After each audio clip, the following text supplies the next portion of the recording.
Telugu Bible stories. Hi పిల్లలు, మనకు శోధనలు వచ్చినప్పుడు ఏమి చేయాలో బైబిల్లో నుండి తెలుసుకుందామా? యేసు బాప్తిస్మం పొందిన వెంటనే ఇదిగో ఆకాశము తెరవబడెను. దేవుని ఆత్మ పావురం వలె దిగి యేసయ్య మీదికి వచ్చెను.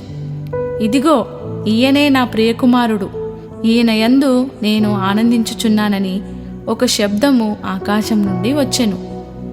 అప్పుడు యేసు అపవాది చేత అనగా సాతాను చేత శోధింపబడుటకు ఆత్మ వలన అరణ్యమునకు నడిపించబడెను. 40 దినములు 40 రాత్రులు ఉపవాసముండిన తర్వాత యేసయ్య ఆకలిగొనెను. ఆ శోధకుడు యేసు యొద్దకు వచ్చి, నీవు దేవుని కుమారుడవైతే ఈ రాళ్ళు రొట్టెలగునట్లు ఆజ్ఞాపించుమనెను. అందుకు యేసు, మనుష్యుడు రొట్టె వలన మాత్రము కాదు గాని దేవుని నోట నుండి వచ్చు ప్రతి మాట వలనను జీవించును అని ఉత్తరమిచ్చెను. అపవాది అనగా సాతాను పరిశుద్ధ పట్టణమైన యెరూషలేముకు యేసయ్యను తీసుకొని పోయి దేవాలయ శిఖరమున యేసును నిలువబెట్టి,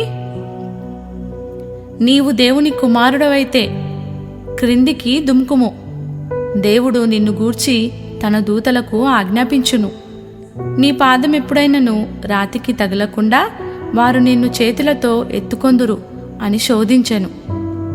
అందుకు నీ దేవుని నీవు శోధింపవలదని మరి ఒక చోట వ్రాయబడి ఉన్నదని వానితో చెప్పెను. మరలా అపవాది చాలా ఎత్తైన ఒక కొండ మీదికి యేసయ్యను తోడుకొని పోయి ఈ లోకరాజ్యములన్నిటినీ వాటి మహిమను యేసుకు చూపి, నీవు సాగిలపడి నాకు నమస్కారము చేసిన ఎడల వీటన్నింటినీ నీకిచ్చెదనని యేసయ్యతో చెప్పెను. యేసు వానితో, సాతానా పొమ్ము, ప్రభువైన నీ దేవునికి మ్రొక్కి ఆయనను మాత్రము సేవింపవలను అని చెప్పెను.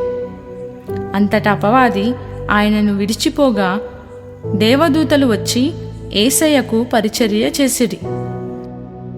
పిల్లలు, మనకు శోధనలు వచ్చినప్పుడు మనము కూడా యేసయ్య వలె దేవుని వాక్యంపై ఆధారపడినప్పుడు మనము కూడా యేసయ్య వలె శోధనను జయించగలము.